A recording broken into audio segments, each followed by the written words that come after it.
Terus sekarang hukukuz zauj ala zaujah, hak-hak suami wajib kepada istri. Nah, ini harusnya istri-istri alumni ini yang mengaji pas bagian ini, hak-hak suami. Jadi kalian ini punya hak. Dari mana? Dari istri. Berarti istri berkewajiban memenuhi hak kita sebagai suami. Apa saja?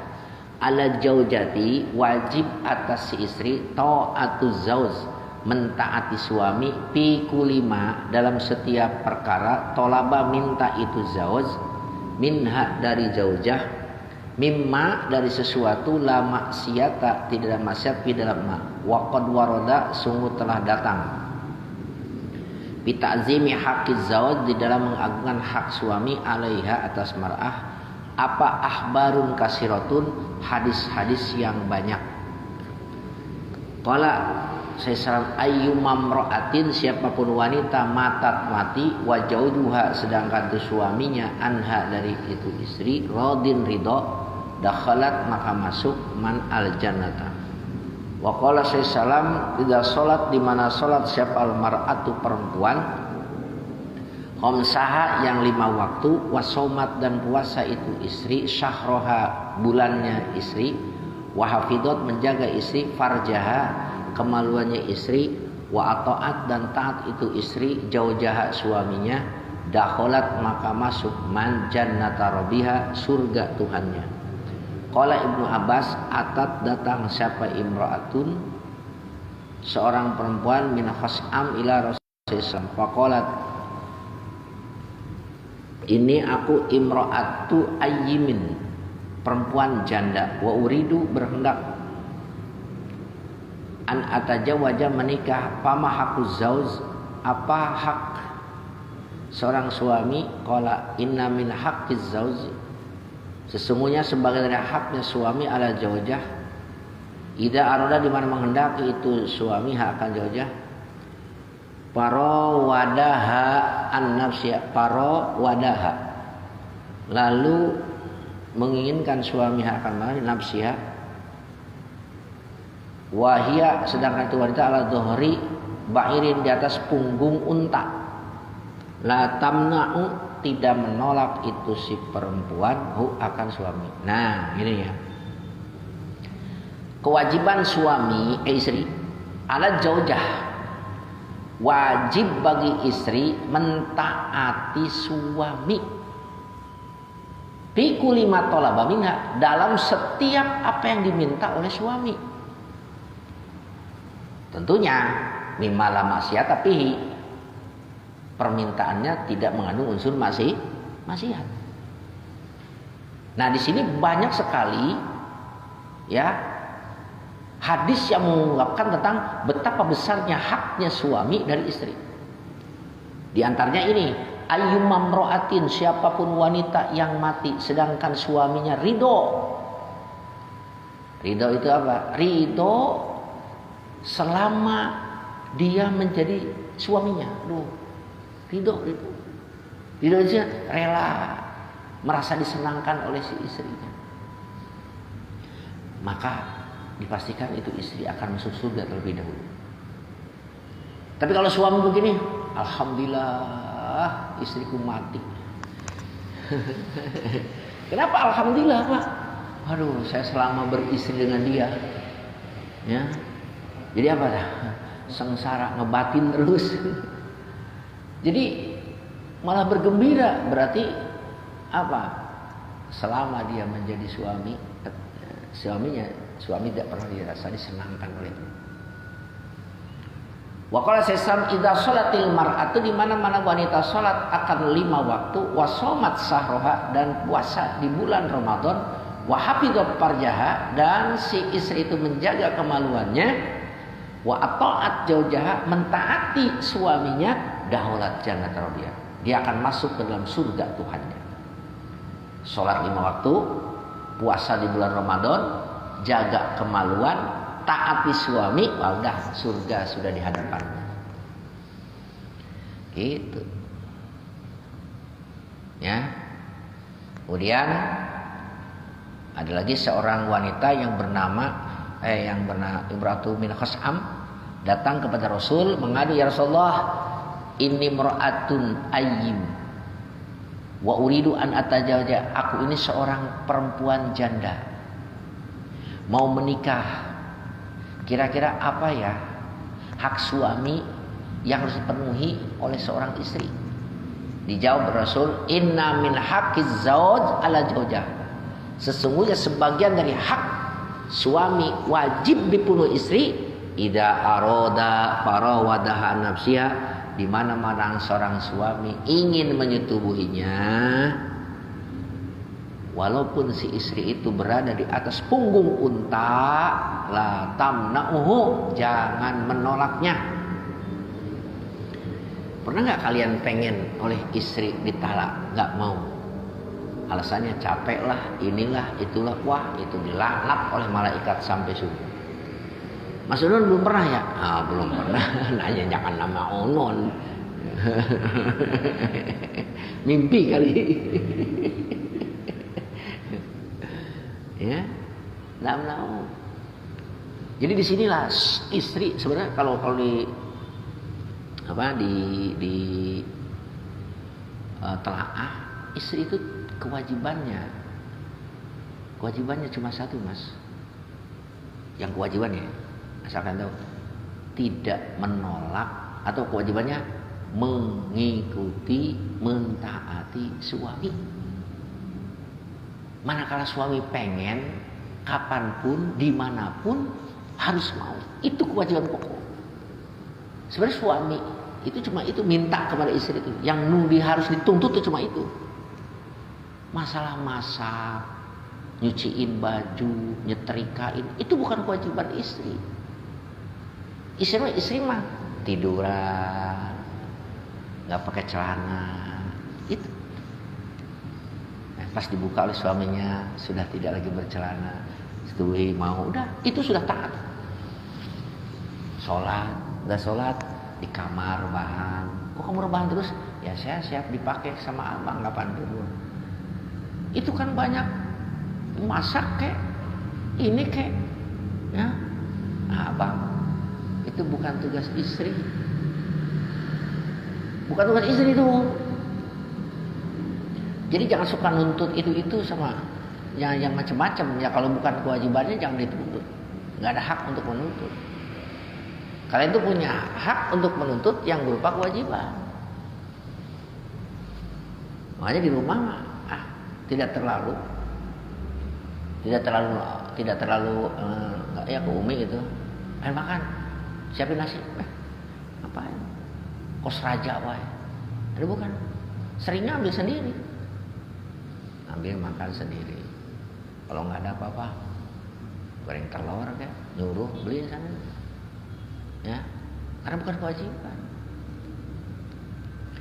Ya, kenapa? Karena niru guru dulu ketika di pondok di sana dicariin, abah mah makan di dapur, makan di dapur lagi duduk pakai jojodong, tahu nggak? Duduk, di pinggir tungku, ambilin sendiri. Ibu nggak, padahal dia berjuang banget. Tapi kenapa? Karena memang tahu bahwa itu bukan kewajiban istri. Ya, daek we istri sama masakeun nggak jadi masalah. Karena colokeun ngaji kamu udah. Bu, makan, ambilin nasi. Gelas anu. Kolokan itu suami kayak gitu. Suami kolokan kayak gitu. Jangan ngeraja kalau gitu. Jangan jadi raja. Dan istri pun jangan terlalu jadi ratu. Coba aja kalian buka dalam kitab Fathul Mu'in. Apa kewajiban suami? Ya kewajiban istri. Di situ. Cuma tamkin. Tamkin itu menyerahkan diri. Sekujur badan siap untuk dipakai. Siang malam. Itu. Jangan jadi masalah sampai ribut gara-gara istri belum masak. Istri nggak nyuciin baju, nggak nyetrikin baju. Ya, kalau dibalikin, abang kan alumni pesantren Al Musri, tahu nggak kewajiban seorang istri? Ayo kita naik mari ya. Apa coba baca dalam kitabnya? Aduh. Tamkin mas, tamkin deh. Makanya rebahan, makan, minum, udah makan ini. Waduh, kalau disuruh nyuci, abang itu mas. Tapi kalau diajak gituan, waduh, ayo bang, semangat bang. Wah, nah itu. Nah, apalagi sampai istri suruh kerja ini itu, masya Allah. Anda itu membebani suami istri. Ya, kalau bisa jangan disuruh istri bekerja. Ya, suruhlah dia melayanimu sepuas-puasnya. Itu sok bang. Tapi ada seorang istri yang bekerja. Syekh Abdul Karim, pendiri pesantren Gontor sama Lirboyo. Kan Lirboyo itu didirikan oleh pertama Kiai Haji Abdul Karim. Lirboyo itu. Terus dilanjutkan kebesaran Lirboyo itu oleh Kiai Haji Mahrus Ali. Nah, kesininya lahirlah Kiai Haji Kapabihi, Kiai Imam, dan Masaih Lirboyo. Nah, ketika Kiai Haji Abdul Karim pertama kali mendirikan pesantren, banyak menghadapi kesulitan dalam masalah ekonomi. Dilematis, ngajar santri, kasihan, istri nggak dinafkahi, susah. Ada kewajiban ngajar kepada santri, kewajiban juga mencari nafkah untuk istri. Sampai Kiai Haji Abdul Karim mau berhenti ngurusin santri, ingin bekerja. Bilang sama istrinya, "Udah, saya kasihan sama kamu. Hidup di bawah sengsara.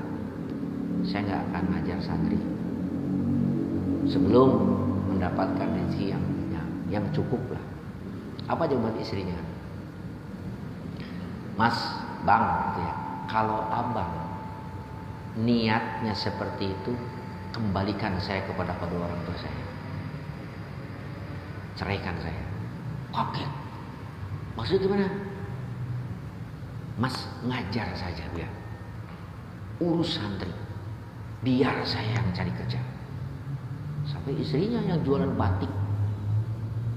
Jadi Syabdul Karim konon nggak mencari maisha, nggak bekerja. Urus santri ya, terus santri. Sementara yang menafkahi hidupnya sehari-hari adalah istrinya. Jualan batik. Sampai gitu. Kalau abang mau nyari usaha atau mau mencari itu mengabaikan santri, udah saya kembalikannya kepada orang tua saya. Artinya istri itu saya dukung. Di situ santri mulai berkembang, puluhan, ratusan, ribuan. Karena peran siapa? Karena peran istrinya. Mendukung apa? Mendukung perjuangan suaminya. Sekarang kan santri Lirboyo berapa? 35.000. Pernah ke Lirboyo? Wah, jalan pos di pasar tuh santri. Wah, arisan, HM, 35.000. Ya. Walaupun pondoknya itu sederhana, sampai sekarang kan gitu, sederhana. Ya, satu kobong itu ukuran 4x4, isinya 50 orang. Di barokahnya itu. Dah ya.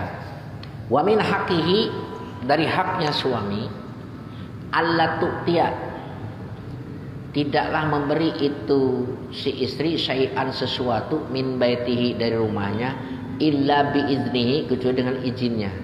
Fa in fa'alat, jika melakukan siapa istri zalika akan itu, karena maka terbukti apal wijru, dosa alaiha atas istri, wal ajru, dan pahala lahu pada suami.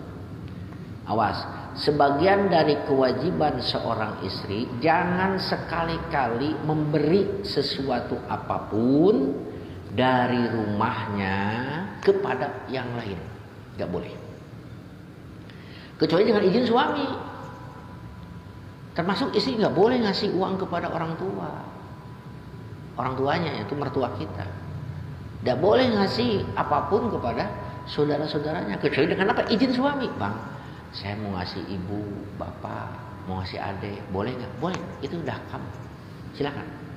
Fa'in fa'alat. Nah, hati-hati. Jika seorang istri memberi kepada siapapun, maka al-wijru, dosa itu dipikul oleh suami. Istri, maaf. Wal ajru, nah pahala bagi suami. Istri sembunyi-sembunyi ngasih uang kepada orang tuanya tanpa sepengetahuan suami. Suami yang untung dapat pahala, istri dapat dosa. Kasih tahu nih sama istri-istri, harusnya ini istri harus tahu. Wa min haqi alla tasuma, tidak puasa itu istri tatawuan akan puasa sunat ila bizni, kecuali dengan izin suami. Fa in fa'alat, maka jika melakukan itu si istri zalika akan itu ja'at, maka ja'at lapar suami istri, wa atoshat haus istri, walam yataqabbal, tidak menerima minha darinya. Masya Allah. Sebagian haknya suami, si istri tidak boleh puasa sunnah kecuali dengan izin suami, kalau suaminya ada di tempat. Tapi kalau suaminya lagi tugas keluar kota, tidak perlu izin. Suaminya mau tugas keluar kota, berangkat hari Minggu sekarang, pulangnya nanti hari Jumat, ya sesuai dengan surat undangan, pulangnya hari Jumat. Nah, istri tidak perlu minta izin untuk puasa Senin Kemisnya, nggak perlu izin untuk puasa Senin Kemis, puasa aja. Tapi kalau suami ada di tempat, harus izin dulu. Bang, saya besok mau puasa ya. Ya, nggak apa-apa. Puasa di sana. Besoknya Kemis, bang, saya besok mau puasa ya. Ya, bang, saya besok mau puasa. Jangan kemarin juga masakannya nggak enak. Nah, ya udah nggak puasa. Gitu, dong, barang aja puasa. Wa in kharajat, jika keluar itu istri min baitiha, dari kamarnya istri, bighairi iznihi, tanpa izin suami, la'anat, melaknat akan istri siapal malaikatu hatta tarji'a, hingga kembali ila baitihi, ke rumahnya, au tatuba, atau tobat. Wa in kharajat, jika keluar si istri dari mana? Min baitiha, dari rumahnya, tanpa izin suami, Masya Allah, itu malaikat melaknatnya hingga istri kembali ke rumahnya atau tobat. Bang, minta maaf ya, saya keluar dari rumah tanpa seizin abang. Ya udahlah, tapi jangan sekali-kali lagi ya. Iya bang. Nah gitu. Masya Allah, luar biasa ya.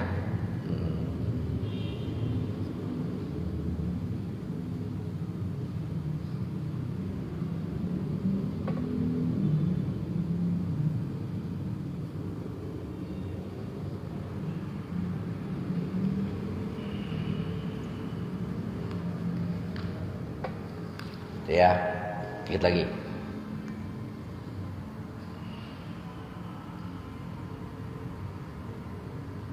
Pahukuku jauji, maka itu hak suami. Sekarang nih, ala jaujati, atas istri, kasirotun, banyak. Hak suami wajib dilaksanakan itu banyak. Namun wa ahammuha, paling pentingnya itu hukuk amroni, dua perkara. Ahaduha, rumah asyanah wasatr. Ini yang paling utama. Kewajiban istri kepada suami menjaga, menutup, menjaga diri, jangan keluar. Wasatru, menutupi. Wal akhor tarkul mutolabah, meninggalkan menuntut, mimma waro al hajat, dari selain kebutuhan. Wa ta'affufi, menjaga diri, an kasbihi, dari usahanya suami, idza kana haraman apabila haram. Nah, ini Mas. Ya. Jadi yang paling utama kewajiban seorang istri itu apa tadi? Asyanah wasatr. Menjaga diri, jangan keluar. Ya, jangan memberi tanpa izin, jangan puasa tanpa izin. Yang kedua, jangan menuntut ya di luar batas kemampuan suami dan harus menjaga suaminya. Jangan sampai melakukan apa? Perbuatan-perbuatan yang haram dalam mencari rezeki. Bang, apa itu? Jangan bang, itu haram, nggak boleh. Saya nggak mau dinafkahi dengan rezeki yang haram. Kalau sekarang kan istri malah nyuruh-nyuruh, kerja gaji cuma sekian. Ya habis gimana lagi? Ya korupsi kayak apa kayak. Nah, itu. Jangan ya. Tinggal wa min haqiha 'alal walidain ta'limuha husnal muasyarah wallahu a'lam bissawab.